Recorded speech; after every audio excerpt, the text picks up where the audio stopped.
why bother?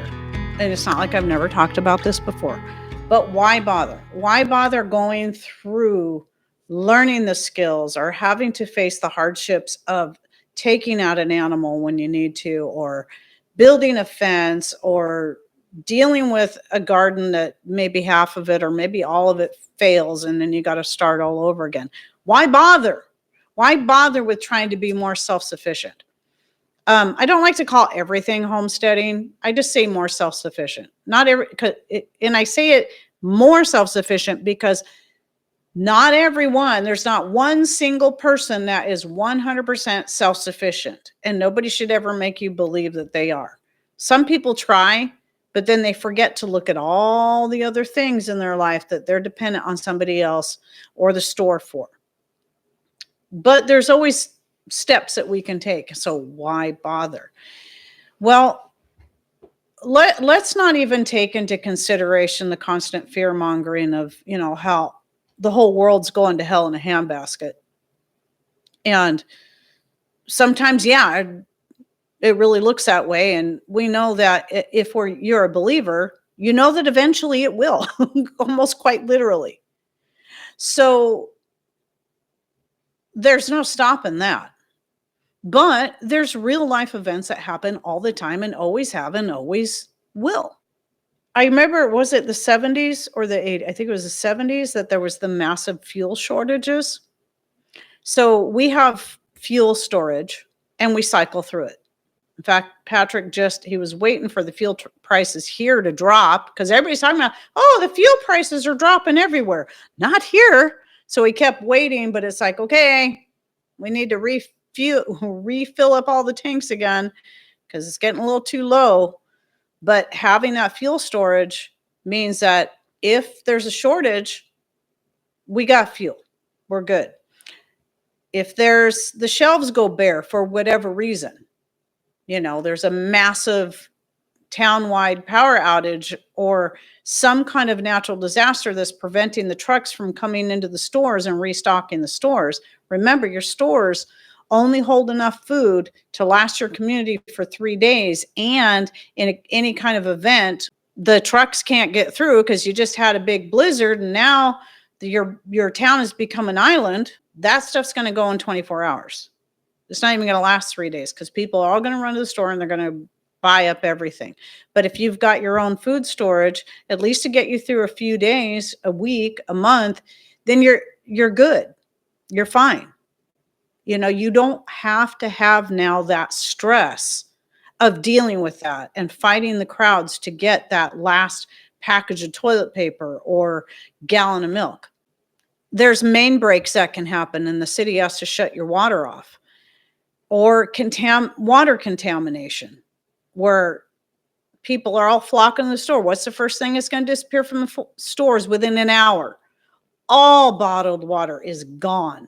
And it happens all the time, all over the place, because things just happen. There's sudden life changes. It could be divorce. It could be a death in the family. It could be a job loss. It could be a sudden illness that you didn't expect, or, you fell and broke your back, broke your leg, and now you can't work.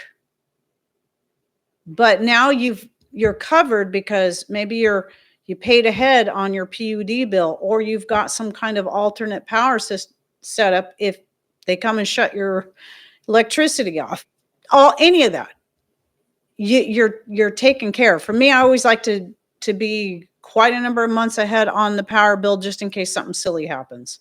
Never had to fall back on it.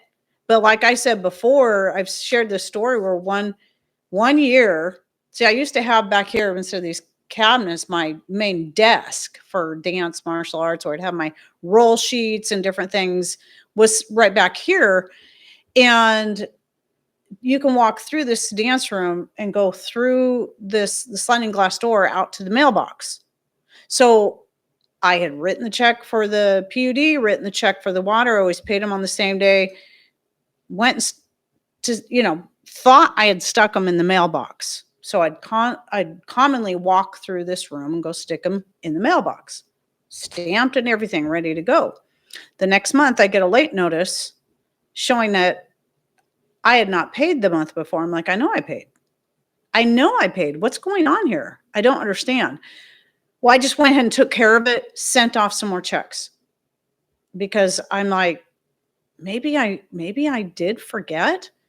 And I don't know how long later it was. I came in here and found I'm going through my desk drawer, getting ready to start dance, and here are the 2 envelopes with the 2 bills. Instead of making it clear out to the mailbox, who knows where my brain was? I stuck them in a drawer and forgot about them. I mean, I meant to go out there, but probably because I stuck other things in that drawer, other types of paperwork. It was just, how you stick something in the fridge that's supposed to go in the cupboard. It was that kind of thing. So being ahead on my bills means if something like that happens again, I don't have to worry about getting a late notice or possibly having my electricity shut off or my water shut off. Of course, they usually give you another whole month. So yeah, sometimes it can be the silliest dumb thing. But if you're prepared, you've got what you need to cover you in those instances. These things happen to anyone all the time. Oh, knowing what is in your food. So I kind of covered that previously with this is why we grow. One of the reasons why we grow a garden and raise our own chickens for the eggs is because we know what's going into this food. We know how it's being raised. And do we grow everything we eat? Absolutely not, especially not in this little area, but we do the best we can.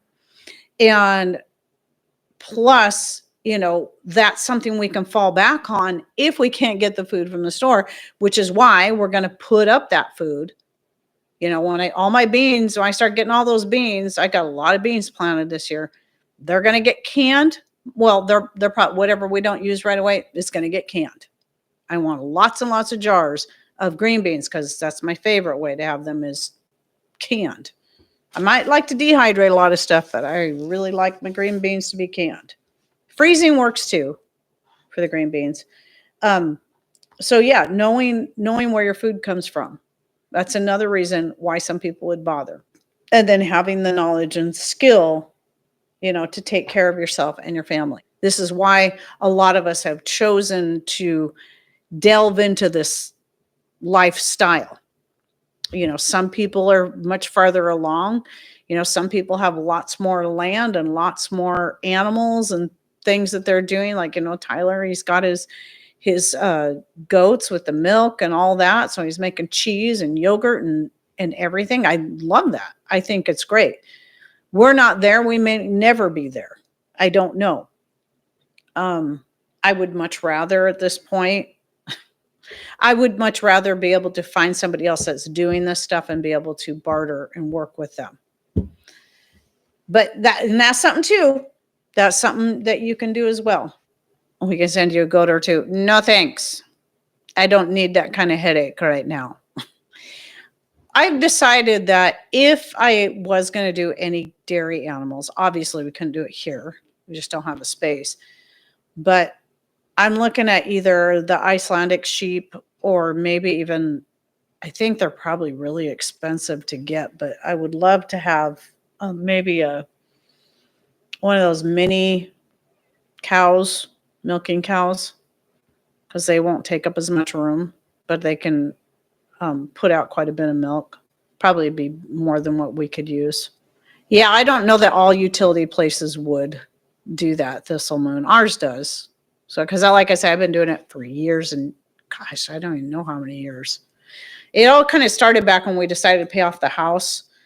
I decided, okay, let's, when we decided to really crack down and start putting all our money in paying the house, there were several things I wanted to do first, and that was getting payments ahead on the house, getting payments ahead, getting ahead on our PUD, it was just an estimate, really. X amount of dollars per month is approximately what we use with the solar power.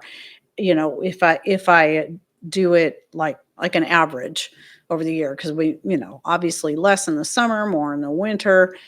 So I do an average and I just pay that same amount every month. But for a while there, I haven't done that in a long time, because for a while there I was paying like that much, maybe a couple times a month, or paying double that until I got myself a year ahead on the public power and a year ahead on the water, going by the average estimate. And so I just kind of keep it there and just keep paying that same average every month all year round. So yeah, I mean, whatever your bill is, whatever it is that you have that is important that you need to survive, your water, your energy source, whatever it is. Even if you were totally self-sufficient, like you're completely off grid as far as, utilities go.